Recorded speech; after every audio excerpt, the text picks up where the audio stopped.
Hello everybody, welcome back to my channel. My name is Queenie, for those who don't know me, reviewing Love Island Season 11, Episode 34. Before I get into it, please make sure to like this video, subscribe and hit the bell, and leave a comment down below. I think you just saw my fan. The building's AC has crashed. So there's gonna be a lot of this. I don't know if you can hear it or not, but listen, if it's bothering you, there's nothing I can do about it, okay? I'm trying not to die today. Let's get into the episode. Not too much to talk about today, but some interesting conversations happened. Nicole is in mourning over the loss of Jess. I'm still praising. So, girl, ain't nobody care. Bye, Jess. Bye-bye. We have Goldie and Ayo who talk about them being at the bottom. No, I expected to be in it, to be fair. Based off situation, definitely makes sense, innit? You're still here. What would you do if I wasn't? Jump in the fire pit. I built so much relationships and the vibe is still good for me, and of course with Jessica, so very happy about that. Obviously, if you went, man, I'll be gutted, bro. No, Do you know what I mean? So yeah. I'm just buzzing you're still here. I see her cry at one point. I was like, I don't know if she was crying though. I don't know, Jess was stood up there, so that's the only thing I thought. She wouldn't want to see you leave, bro. Even regardless of all this stuff going on, trust me, like she would be gutted. Yeah, feelings are not really gonna go like that. Yeah, I was gonna say they're not just gonna go out the window, but like my focus is Jessica, man. Yeah, of course. The irony of me asking this man to die yesterday, just for him to be like, oh man, if you left, I'd have to jump in the fire pit. Mind you, didn't say I'd pack up and leave. He would just jump in the fire pit. Sir? Interesting. So he has a conversation with Joey. Joey is gassing it. Oh yeah, I can see the vibe between you two. You guys should really start it back up. And that's kind of the consensus of everybody, even Sean with his shady ass. But a lot of people are like, get back with Mimi, get back with Mimi. And I'm so sorry, like, maybe because the other guys in the villa are used to saying things like, oh, my type, my this, whatever. In the Black community, it's so much more layered than just, oh, Mimi's not my typical type. Like, Ayo is not somebody I would want Mimi to go back with if she was my friend. Like, no, you're always going to be playing second place to his type, babes. It doesn't matter how he's feeling right now. He feels this way because he misses her and she's not leaving. But like on the outside, who's to say that it's not going to be a repeat pattern over and over and over again? I don't support this. I don't support this double back at all. So in the bed, everybody's kissing, child, besides the two guys who are sleeping next to each other. And Karen tells Nicole that he feels he's more in love with her than she's in love with him. Now, I don't think that's necessarily true. I don't think they're both really in love with each other for real, for real. I think time will test their love for each other, which is the case with love in general. But I think for him, he definitely has more trust in Nicole than she has in him. So I can see how he's feeling like maybe the affection is one-sided here. In the morning, Josh says that things have gotten deeper with Mimi, which I love. Goldie tells Ayo that she basically wants to live in his skin. And I don't know if it was just me, but it felt like he didn't want that. I want to be attached to your hip now. Emma's not here. Is that so? Do you love it?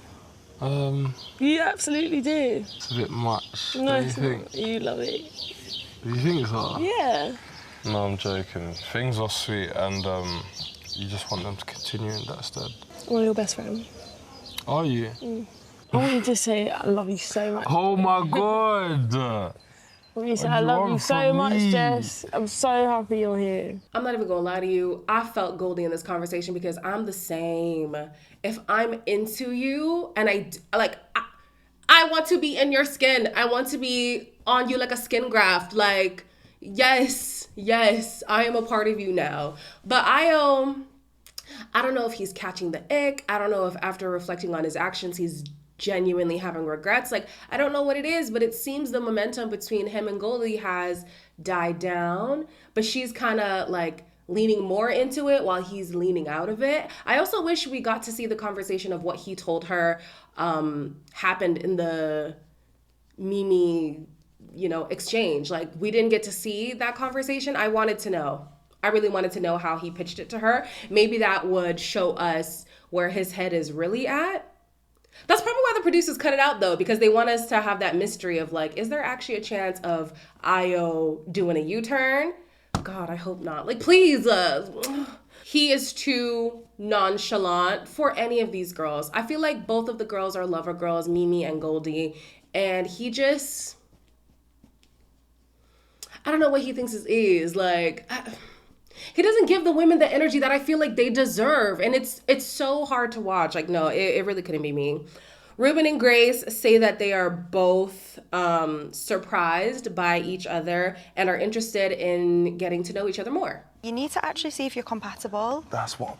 And that's to what like, I'm saying. yeah. And I think Literally. that was kind of how like me and Joe were at the start. Like we were just very lustful. Yeah, I'm genuinely attracted to you, like even more off of that, like but beyond surface levels.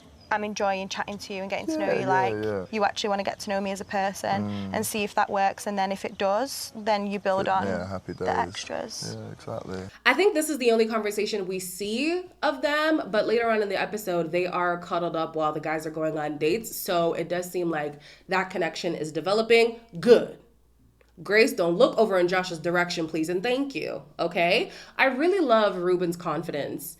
The man, he's that guy, and he knows he's that guy, but he's not cocky, at least not to me. Like, he just seems very self-assured, and I love that. The only question I have is that Grace said she's done messing with these small boys, and I think she's got... How old is she, actually? I don't know how old she is, but she's definitely older than Ruben. So I don't know. Yeah, I don't know. They both say that they appreciate the getting to know each other stage instead of just jumping into something physical. All right. Io and Mimi are in the kitchen, and she tells him that little tear that some people in the comments were saying couldn't have been for Io was sure enough for Io. I am getting good vibes from you and Mimi, bro. Yeah, I'm seeing the same from an outside looking in. Obviously, when you guys were stood up there, I had a little tear. Could have been easier for you though if I went, no? No, I would have been upset.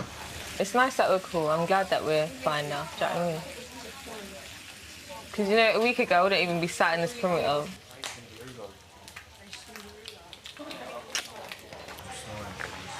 Not gonna lie to you, when I saw the preview for this episode, I was a little bit stressed because I thought this conversation happened after the date that Josh planned for her. So I was like, oh my gosh, Mimi, come on, bro. Like, at this point, you're gonna be the one messing up a good thing. But it happened before, and I do sense that there's still attraction there for them, but I don't know if it's enough for Mimi to genuinely give him another try, at least in this environment. Maybe after some time has passed, they reconcile on the outside, whatever, maybe. But in here, I don't know. Io, on the other hand, I think with enough icks from Goldie, I'm not sure what ick he's catching, but I feel like he's catching an ick. With enough of that, he might do a 180 and try to talk to Mimi. And even if he does, I'll be happy that Mimi is in the driver's seat. But Mimi, girl, if you want the win, if you really want the win, Ben Io. He's not the one. Josh might not be the one either, but girl, it's definitely not Io. That we know for a fact, okay? So Josh makes a plan to cheer Mimi up since the last few days have been kind of hard for her with her friends leaving. So he makes a secret breakfast for her and plans a little date on the terrace. Your date has arrived. Thank you. I will let you know if your services are needed. Oh my Yes, gosh. sir. I shall see you later. I hope you like it. Yeah, I'm gonna man. cry. Have a seat, have a seat. What the hell? Nah, man. What do you call Try this? it first and I'll tell you what it is. It's my Okay. special, by the way. Okay, the Josh special. The Josh special. Wow. I hope this brightens your day. No, this has made my That whole makes you, day. yeah? This has made my whole day. No problem. I didn't know this is how your baby, boys this is are. just the tip. This is the tip. This is just the tip, baby. Ooh.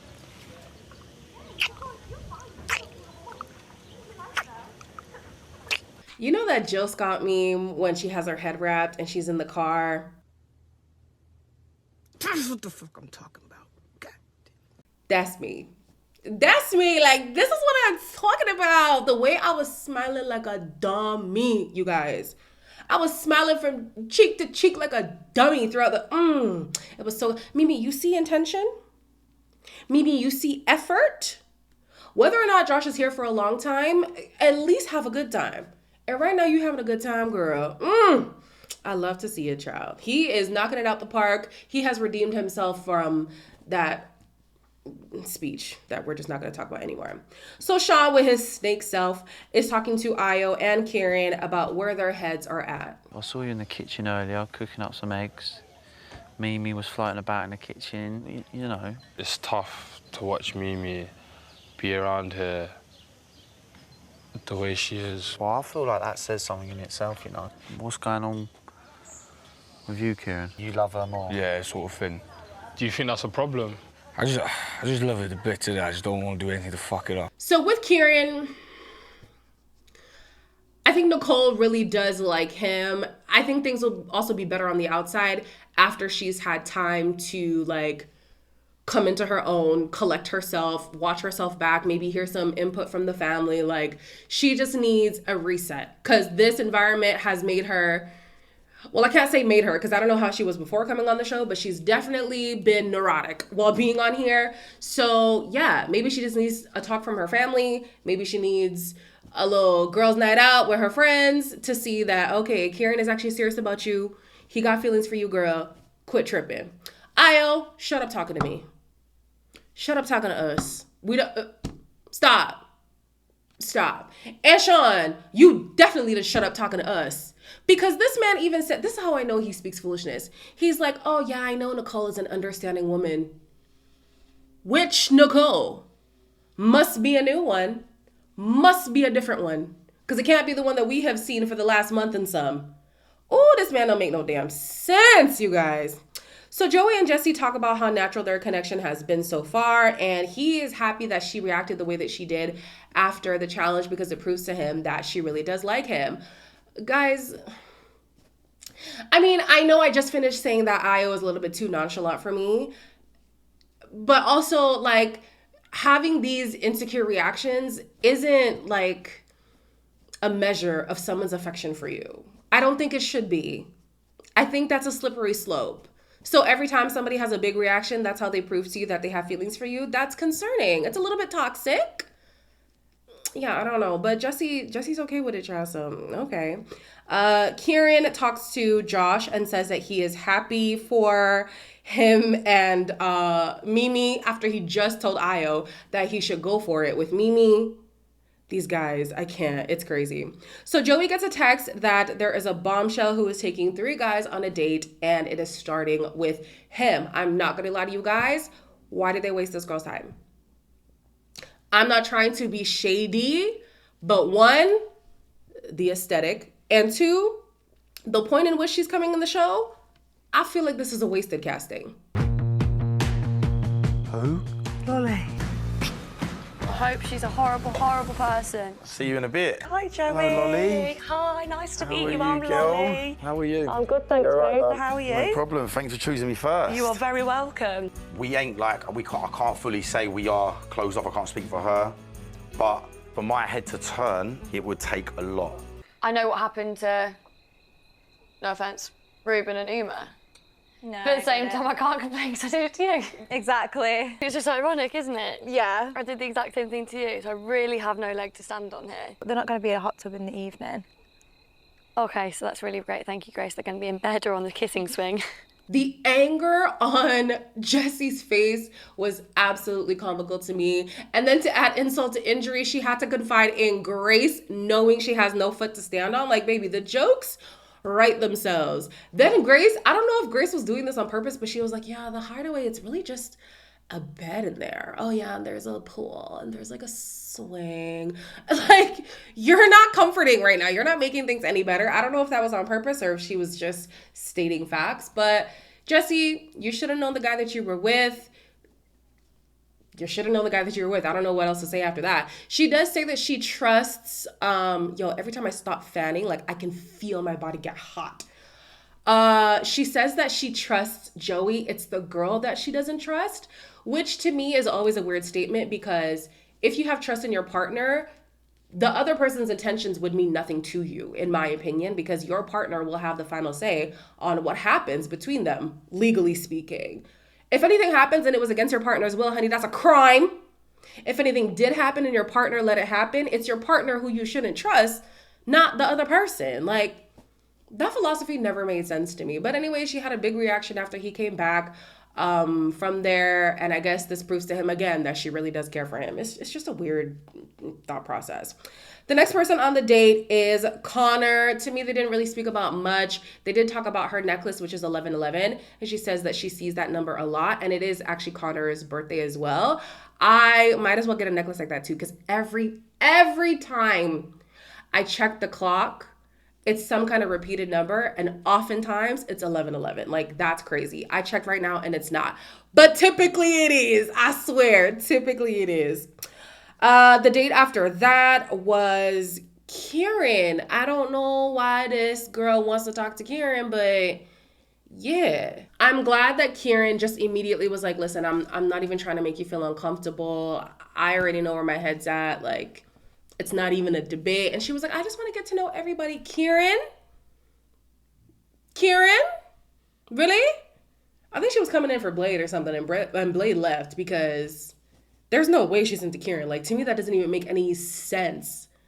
But anyways, yeah, Kieran was like, respectfully, I know where home is, and I plan on going back home. Now, he's tripping out because he feels like maybe Nicole is going to have a big reaction, and it looks like she might, but the girls are telling her, like, listen, he's already told you he loves you. You've told him you love him. You guys are solid. There's really nothing to freak out about. And if she freaks out in the next episode, honestly, Kieran, cut it off.